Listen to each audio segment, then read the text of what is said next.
Damos gracias a Dios porque estamos aquí nuevamente y aunque no había dejado de usar este púlpito, bueno, ahora con ustedes primera vez después de 3 meses, ¿verdad? Bien, quiero contarles una historia de una ciudad que se llamó Pompeya. ¿Sí han oído hablar de esa palabra, Pompeya? Inclusive hay una película, ¿verdad? Hay una película sobre eso, creo que se llama Pompeo, la película. Y en esta ciudad, en el año 78, en la era cristiana, en el año 78, explotó el volcán Vesubio, un volcán muy cercano a la ciudad. Explotó este volcán y destrozó literalmente a toda la ciudad. Murieron todos los que vivían en esa ciudad, en Italia, todos murieron. En el año 1784, algunos arqueólogos hicieron excavaciones. Ustedes saben que escarban para ver qué hay ahí. Y la sorpresa fue que se encontraron muchos soldados romanos petrificados por la lava, de pie, porque ellos habían prometido fidelidad y lealtad al César. Esa es una gran lección, ¿verdad?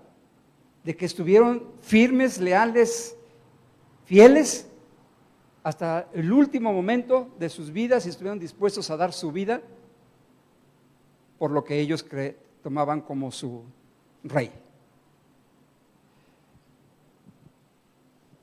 El tabernáculo, cuando Dios le dijo a Moisés que hiciera un tabernáculo, cuando estaba en el monte Sinaí le dijo, quiero que me hagas un tabernáculo. ¿Alguien sabe qué significa tabernáculo?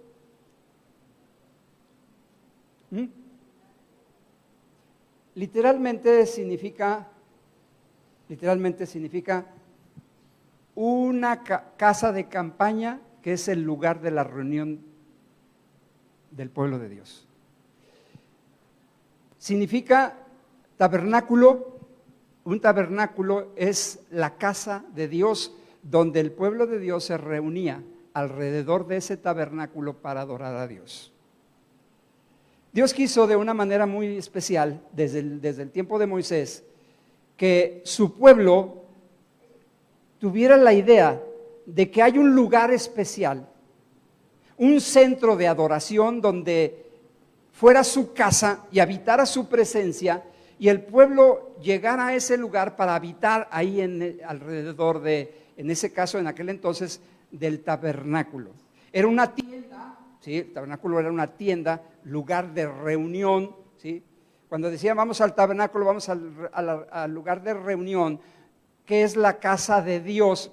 Si ustedes ven en Éxodo, en Levítico, en Números, en todo el Antiguo Testamento, cuando se hace referencia al tabernáculo, se le designa como la casa de Dios, ¿sí? Entonces, Dios quiso que hubiera ese lugar, que era el centro ceremonial, el centro de reunión social, político, prácticamente del pueblo de Israel. Y Dios quería que ellos entendieran que debe haber un lugar santo, un lugar apartado, un lugar especial para adorar a Dios. Mi casa. Pasaron muchos años hasta el tiempo del rey David. El tabernáculo fue más o menos en el 1500 y tantos antes de Cristo. En el tiempo de David fue más o menos en el año 1000 antes de Cristo.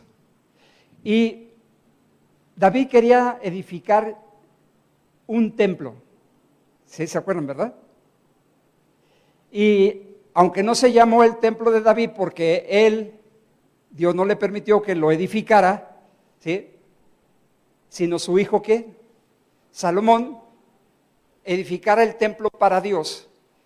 Fue el templo más majestuoso, esplendoroso, fastuoso, podríamos decir, porque se usaron los mejores materiales, Se usó oro, plata, las maderas más finas. Era una obra, una maravilla, ¿sí? Que venían de otros lugares a ver ese templo, el templo de Salomón. Así se les conoce como el templo de Salomón. Y después del tabernáculo, Dios quiso que hubiera un templo, ¿sí? Que hubiera un templo, y el templo sustituyó entonces el tabernáculo. No me voy a meter a los detalles de qué había ahí, ¿verdad? Etcétera, etcétera. Ya sabemos que estaba el arca del testimonio y el lavacro, y todas esas cosas. Entonces, el rey Salomón construye este templo, fastuoso, hermosísimo, ¿sí? Más o menos en el año 1000, y es llamado el templo de Salomón.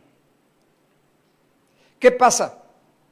100 años más o menos después, lo destruyen los enemigos del pueblo de Dios. Destruyen el templo, lo destruyen completamente. El pueblo de Dios añoraba volver a tener otro templo. Se le llama el templo de Salomón o se le conoce también como el primer templo.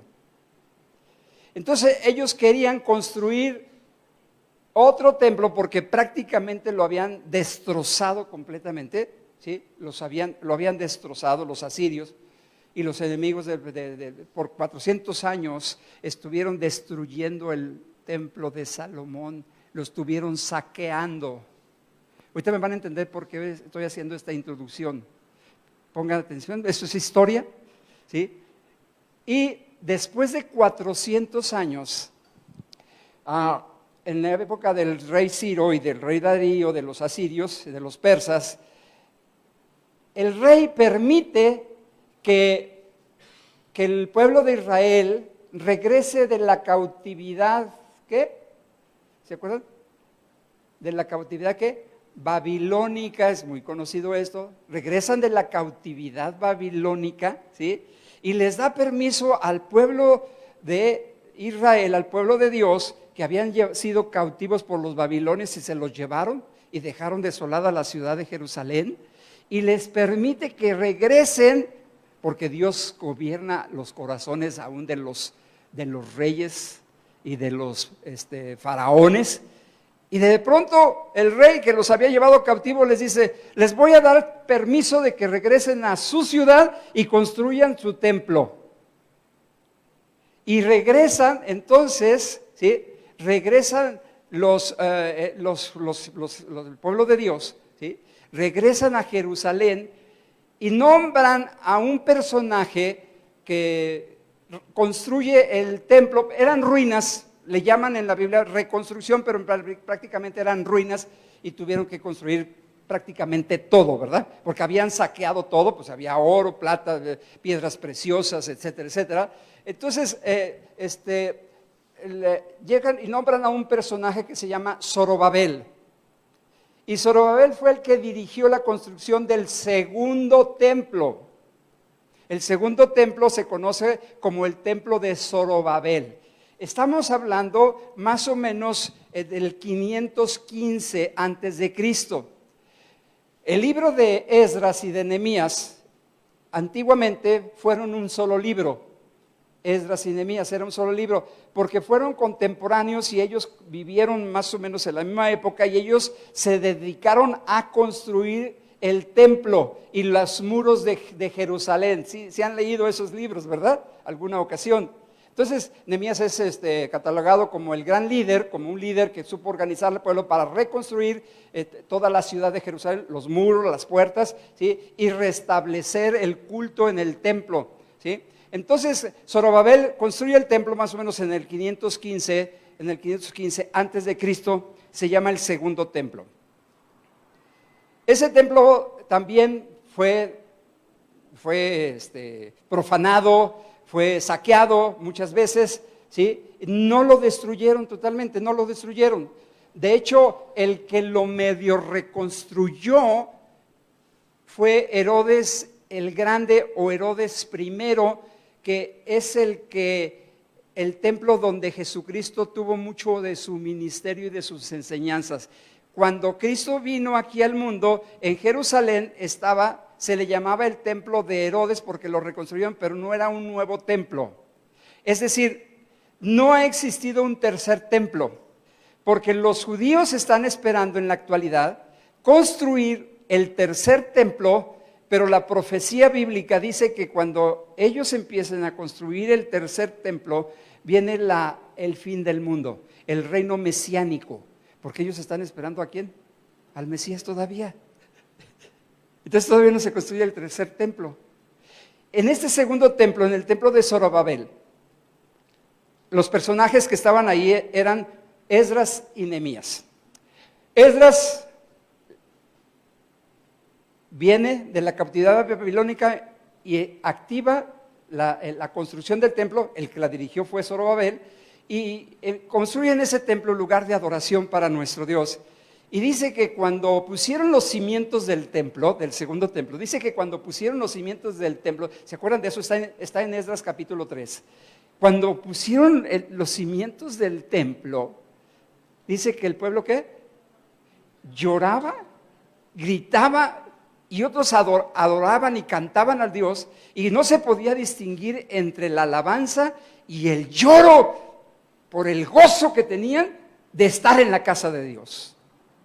¿Me van entendiendo por dónde voy? ¿Sí? Ok. Entonces, ahí dice que en determinado momento había tal presencia de Dios que el pueblo se arrepentía de sus pecados y clamaba a Dios. ¿Quiénes son los profetas que profetizaron en ese tiempo, en el tiempo de Esdras y Nehemías? Los profetas que si ustedes quieren leer la historia completa y entender todo lo que estaba sucediendo en el 500 y tantos antes de Cristo y el 400, del 536 al 546, es decir, en un periodo de más o menos de 80 años ahí en esa época, el profeta Ageo. ¿Alguna vez han leído el libro de Ageo? ¿Y de qué habla? Se habla del templo, del abandono de la casa de Dios.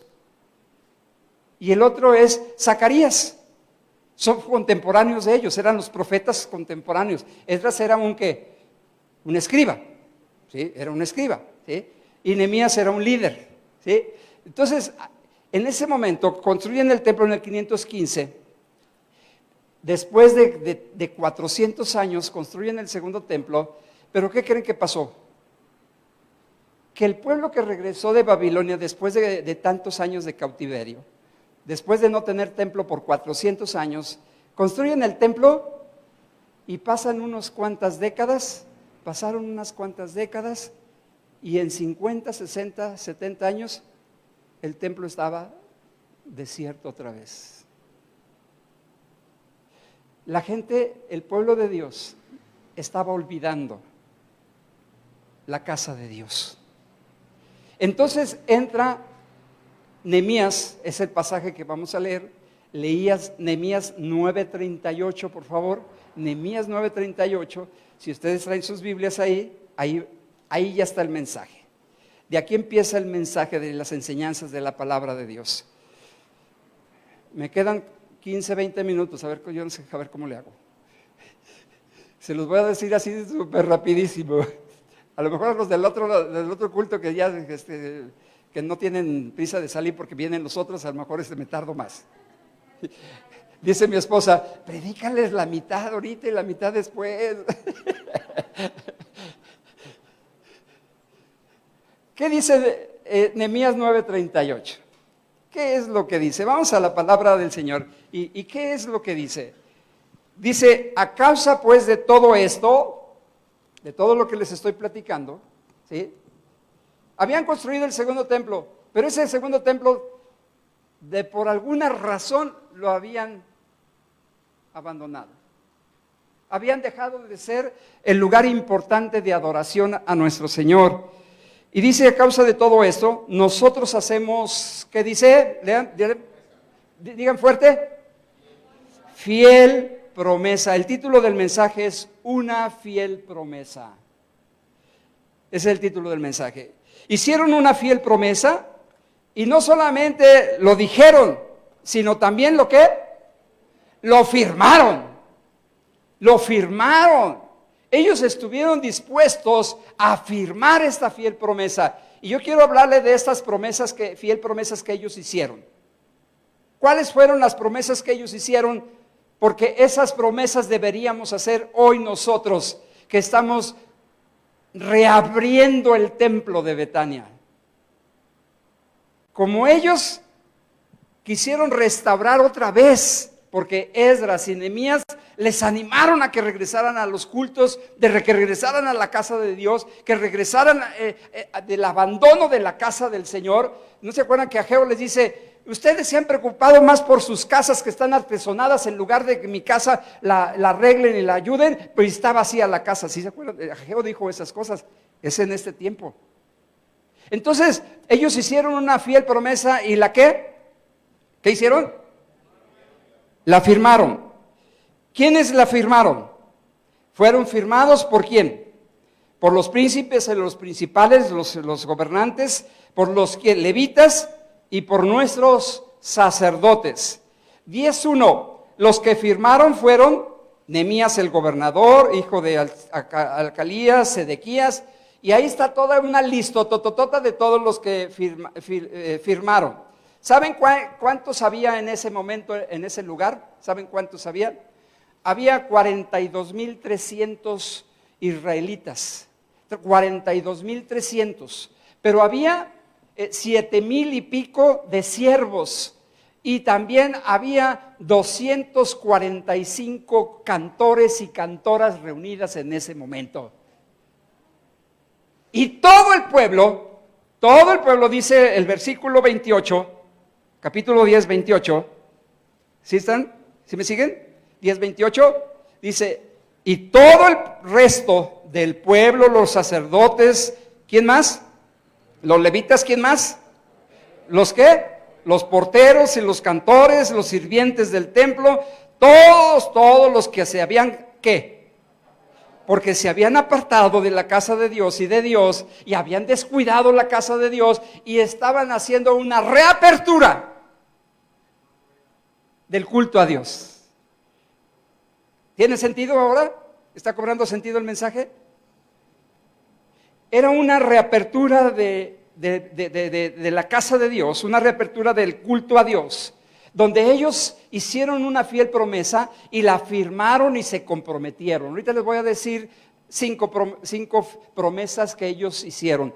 Ellos prometieron cinco promesas y dijeron: vamos a ser fieles en estas 5 promesas y las vamos a firmar. Cuando vieron que los líderes, los sacerdotes, los levitas, los cantores firmaron, el resto del pueblo también firmó, ¿sí? Y todos los demás con sus mujeres, con sus hijos, etcétera, etcétera, etcétera. Primer promesa que ellos hicieron y que deberíamos hacer nosotros en este día. Versículo 28 y 29. Versículo 28 y 29. Nuevamente dice: los sacerdotes, levitas, porteros y cantores, los sirvientes del templo y todos los que se habían apartado de los pueblos, de las tierras de la ley de Dios, con sus mujeres, sus hijos y sus hijas, todo el que tenía comprensión y discernimiento. Ellos dijeron: nos hemos apartado del pueblos paganos, queremos ahora dedicarnos a Dios, queremos consagrarnos ahora a Dios, queremos estar en la casa de Dios, queremos ahora hacer una fiel promesa de andar en todos los mandatos de la palabra de Dios. Versículo 29. Se reunieron con sus hermanos y sus principales para protestar. ¿Sí han oído eso de protestar? Yo protesto, yo prometo. Es lo que estaban haciendo ellos. Yo protesto y yo prometo. ¿Qué? Dice: y juraron que andarían en la ley de Dios que fue dada por Moisés, siervo de Dios, y que guardarían y que cumplirían todos los mandamientos, decretos y estatutos de Jehová su Dios. Cuando ellos fueron movidos por los profetas Ageos y Zacarías, cuando ellos fueron animados por Nehemías, este gran líder, y por el escriba Esdras, ¿se acuerdan cuando Esdras lee el libro de la ley que todos estaban llorando? ¿Sí se acuerdan de ese pasaje? está en el capítulo 8 de Nehemías, todos estaban llorando cuando oían la palabra de Dios, ¿sí?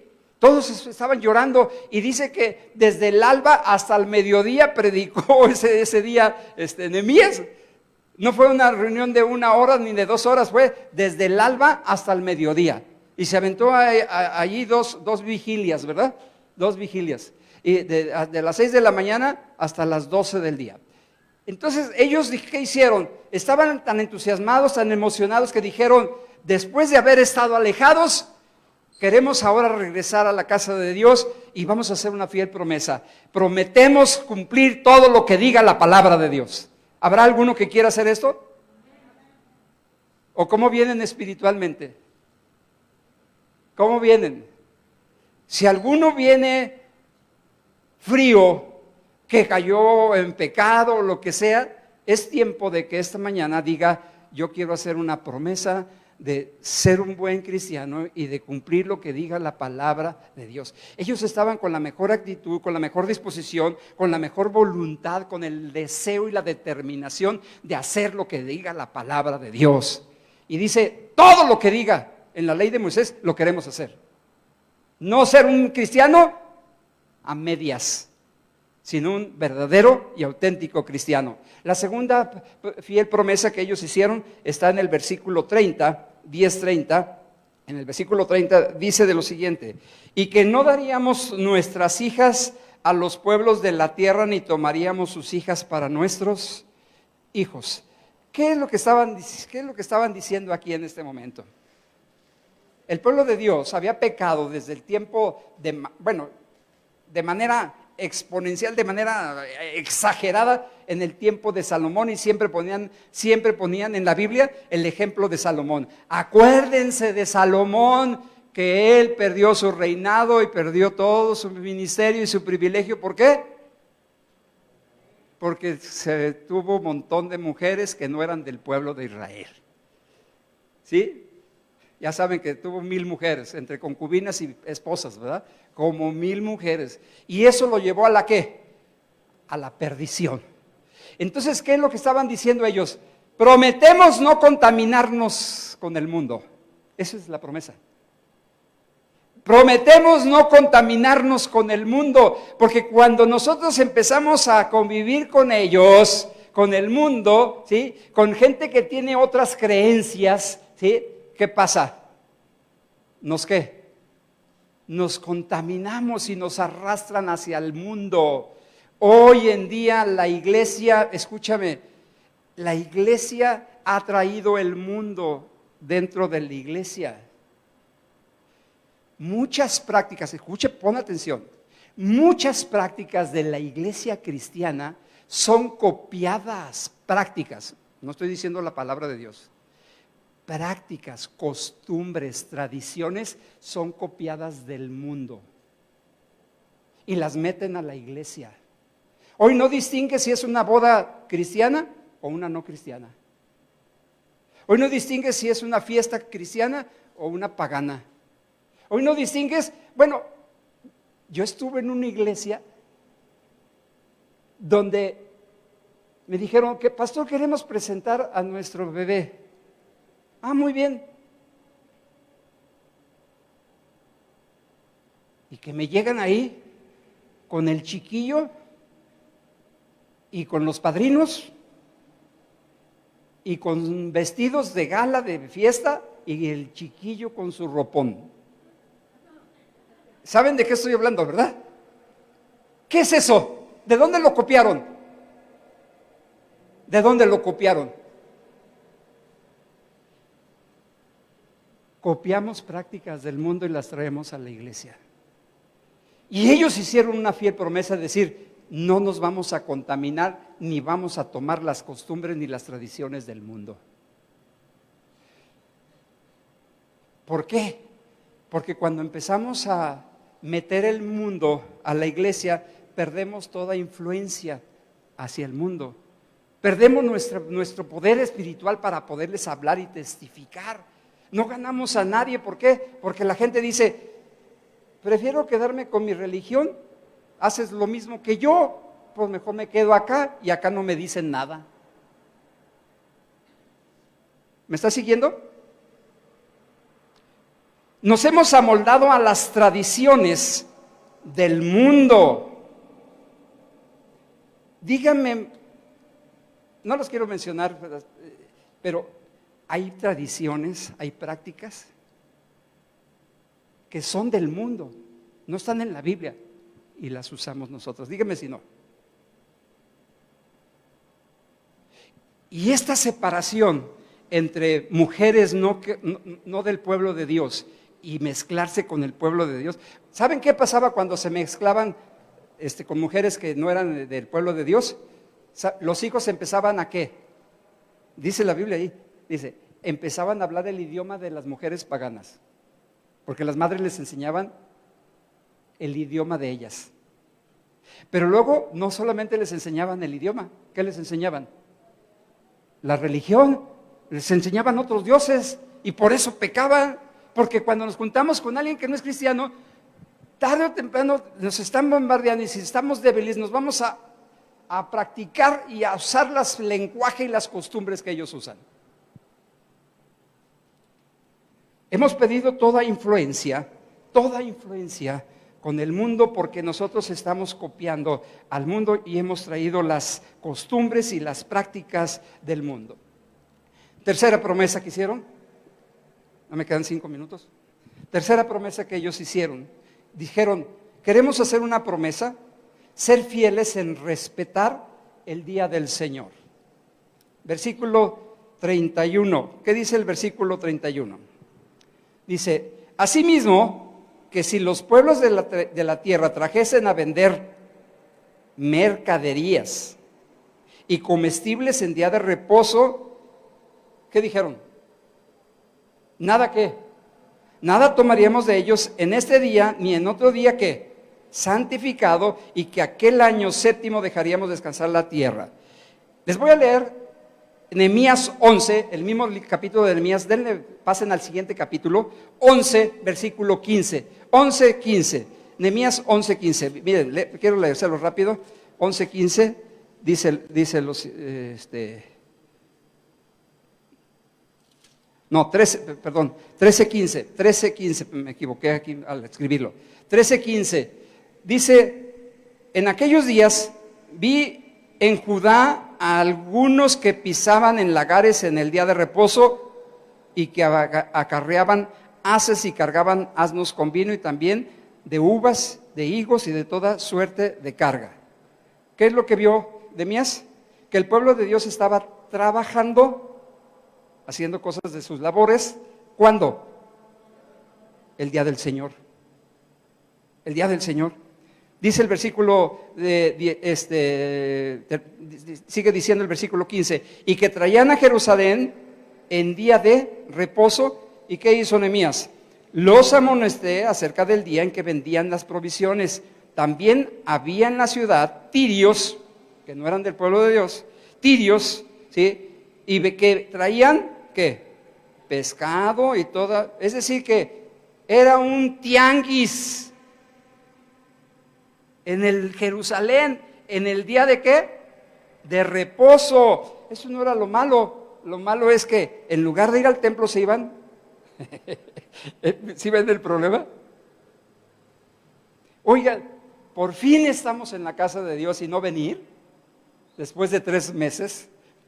Uno de los peligros que teníamos, sí teníamos esa preocupación, que temíamos, teníamos esa preocupación, algunos lo comentamos, se vayan a acostumbrar a no venir al templo. ¿Verdad? Mejor me quedo en casa. Ya me acostumbré.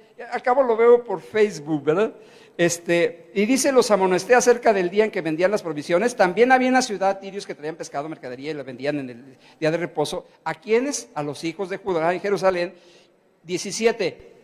Y reprendí a los señores de Judá y les dije, qué mala cosa es esta que vosotros hacéis profanando así el día de reposo. ¿Saben qué pasó después? Para ya no seguir leyendo. Los corrió. Y les dijo, ustedes se me van, por favor, se me largan y cierran las puertas de Jerusalén y no entran. Porque hay que respetar los días del Señor. Ellos hicieron una fiel promesa de respetar ese día, aunque muchos no la cumplieron.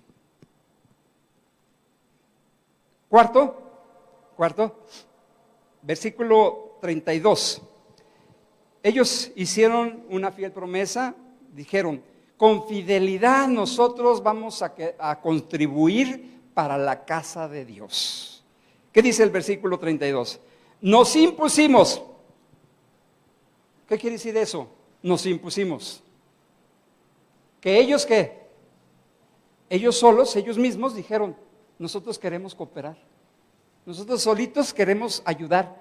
Nosotros queremos sostener. Nosotros queremos ¿qué? Contribuir a la casa del Señor. No dejaremos de dar para la casa de Dios. Solitos, no. Usted sabe que a nadie se le exige, no se le exige, ¿sí? Ni sus ofrendas, ni sus diezmos, ni sus primicias, no se les exige. Pero ellos estaban dispuestos solitos a decir, es mi responsabilidad. Es mi responsabilidad cooperar, contribuir, sostener la casa de Dios. Y ellos se propusieron hacer esto y dice la Escritura que cada año, con la tercera parte de un ciclo de la obra de la casa de nuestro Dios, versículo 33, ellos querían contribuir, ¿para qué? Para el pan de la proposición, para la ofrenda continua, para los holocaustos. Bueno, en términos de hoy no sería es igual, ¿verdad? Pero los gastos de la iglesia siguen. ¿Saben cuántos han dado diezmo en 3 meses? ¿Saben cuántas personas? Los mismos más o menos. 7.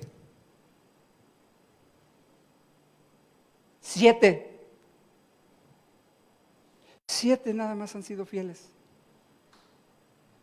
De esos 7, pues ha entrado ni el 20% de lo que normalmente entraba. Dios nos ha sostenido, por gracia de Dios, de alguna manera. Mire, Dios es maravilloso y Dios es bueno, pero yo quisiera que ustedes consideraran hacer una fiel promesa de ser agradecidos, de dar por amor al Señor, por agradecimiento al Señor, y que sean fieles en sus ofrendas y sus diezmos, porque los gastos siguen. Se nos acaba el dinero, ¿qué vamos a hacer? ¿Te imaginas que a ti te digan, ¿sabes qué? Pues a partir de la siguiente quincena no te voy a dar sueldo. Es más, te lo voy a rebajar y te voy a dar nada más el 20%. Algunos se los hicieron, ¿verdad? Algunos lo sufrieron eso. Otros perdieron su trabajo, yo lo sé. Y no les exigimos, pero yo tengo que enseñarles, y es mi responsabilidad, y ustedes, es su responsabilidad también, sostener la casa del Señor. ¿Me estoy explicando? ¿Qué hicieron ellos? Hacemos promesa de sostener para todos los gastos de la casa de Dios. En aquel entonces hacían holocaustos, sacrificios, pan de la proposición, instrumentos, mantenimiento, construcción, todo. Pues también hoy se necesitan, no esas cosas, pero se necesitan, todo se necesita. Todos los gastos que hay en la iglesia, y ellos decidieron, en el versículo 35, ellos decidieron contribuir sistemáticamente, ellos decidieron contribuir regularmente para el sostenimiento de la casa del Señor, y el versículo 38, ellos dijeron, vamos a dar nuestros diezmos, y que los levitas, ponga atención en el versículo 38. ¿Dónde está el 38? Póngamelo ahí. Póngamelo rápido. 38. Y que estaría el sacerdote hijo de Aarón con los levitas cuando los levitas recibiesen el diezmo. Y que los levitas llevarían el ¿qué? El pueblo de Dios le daba sus diezmos ¿a quién? ¿A quién le daba? A los levitas y a los sacerdotes. Pero ellos también tenían que dar ¿qué? Su diezmo del diezmo. ¿Me está escuchando?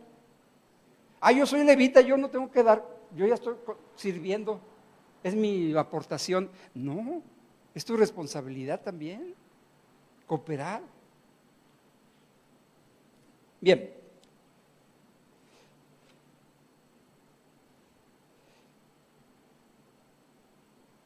Me voy a brincar un punto porque ya se me acabó el tiempo. Me voy a brincar una enseñanza. Termino. Voy a terminar con el versículo 39. Voy a terminar con el 39, voy a brincar, voy a oprimir otra enseñanza que hay allí, en el versículo 39. Y solamente voy a terminar con esto. Leamos el versículo 39. Lean todo, por favor, en voz alta. El 39, deja que lo pongan. 39, pónganlo, por favor. Lean todos en voz alta.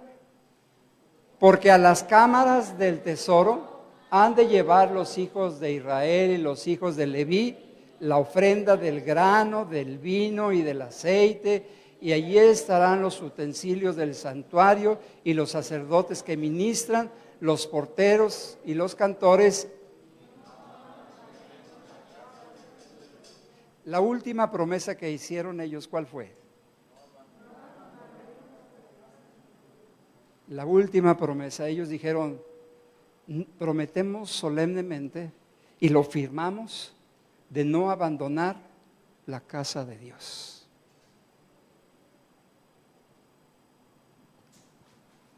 ¿Por qué razón? Porque es la casa de nuestro Dios y merece.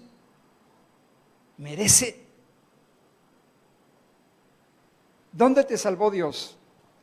¿Dónde te ha alimentado Dios? ¿Dónde te ha cuidado Dios? ¿Dónde te ha impulsado Dios? ¿Dónde te ha ministrado Dios?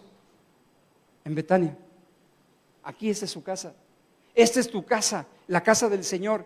Y dice, si tú quieres ser fiel y leal, dice, no voy a abandonar la casa de Dios. Hicieron una fiel promesa. Termino con lo siguiente. En el siglo II hubo un pastor de una iglesia del siglo II que se llamó Policarpo. Yo creo que ya han oído a lo mejor esta historia, ¿sí? Este hombre es un pastor, se llamó Policarpo. Este hombre era un anciano de 86 años y se dice que conoció al apóstol Juan. Este hombre, este pastor de 86 años, era un hombre bonachón, amable, buenazo, ¿verdad? Era bien bonachón. Pues en ese entonces hubo persecución, todavía había persecución, ¿verdad? Especialmente la de Tiro en el 70, cuando destruyeron el templo de Herodes, en el tiempo de los apóstoles. Pero en el segundo siglo todavía había persecución y los césares, ellos querían la adoración solamente para ellos, ¿se acuerdan? Ellos decían que ellos eran dioses y querían la adoración, que se inclinaran y que los adoraran. Llegaron los policías de aquel entonces, ¿sí? ¿Cómo se llamaban? ¿Los qué? Ay, no me acuerdo ahorita. La guardia, ¿verdad? No me acuerdo cómo se Sí, los guardias, hay otra palabra, llegaron por él para apresarlo y para llevarlo porque lo iban a matar, ¿sí? Lo querían matar. Llegaron con él, le avisaron al pastor y le dijeron, Policarpo, pastor Policarpo, vienen para apresarte y te van a llevar ante el César y te quieren matar. Quieren que tú niegues tu fe. Entonces, todos los feligreses de la iglesia le dijeron, nosotros podemos hacer que escapes, te vamos a esconder. Y él dijo, no, yo voy a ser fiel al Señor. Llegaron los soldados para apresarlo, tocaron a su puerta y él amablemente les dijo, pasen por favor, bienvenidos. Los pasó a su casa y les dijo, ¿quieren comer? Les quiero invitar de ustedes los alimentos mientras me dan una hora para orar con el Señor. Y mientras ellos estaban comiendo, los que le fueron a apresar, él se fue a orar a Dios y le pidió fuerza para soportar lo que viniera. En el camino le dijeron, mira, tenemos la orden que si tú niegas a Cristo Jesús y niegas tu fe, te dejamos libre. Si no, te vamos a matar. Y dijo, no puedo negar a Cristo Jesús. Lo subieron en unos caballos, lo aventaron, lo amarraron con una soga de los pies y lo empezaron a arrastrar. te vamos a matar así si no niegas tu fe. Le dijo, no voy a negar mi fe. Súbete pues. Llegaron ante el gobernador y les dijo, quiero que tú niegues tu fe, si no te voy a mandar a la fosa de los leones. Y dijo, no me importa, yo no puedo negar a mi Cristo. Ay, y dijo, este sí de veras tiene convicciones fuertes, ¿verdad? Te vamos a quemar en la hoguera si no niegas tu fe, si no niegas tu fe. Y él dijo unas palabras. Dijo, esa hoguera con la que me quieres quemar se apagaría en una hora y ya no existiría. Pero tú te irías a un lugar donde la llama de fuego te atormentará por toda la eternidad. Se enojó y le dijo a la hoguera. Policarpo fue uno de los mártires, pastores que murieron por defender y con sus convicciones y estar fieles a Cristo Jesús, aún hasta la muerte. Apocalipsis 2:10 dice, sé fiel hasta la muerte, ¿y qué? Y yo te daré la corona de la vida. Las últimas palabras en la hoguera de Policarpo fue, ¿cómo yo negaría a aquel que me ha sido tan bueno conmigo?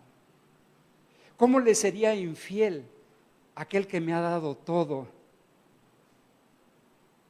Él nunca me negó ni me defraudó, yo no negaría a Cristo nunca más. Y murió en la hoguera, quemado. Pónganse de pie.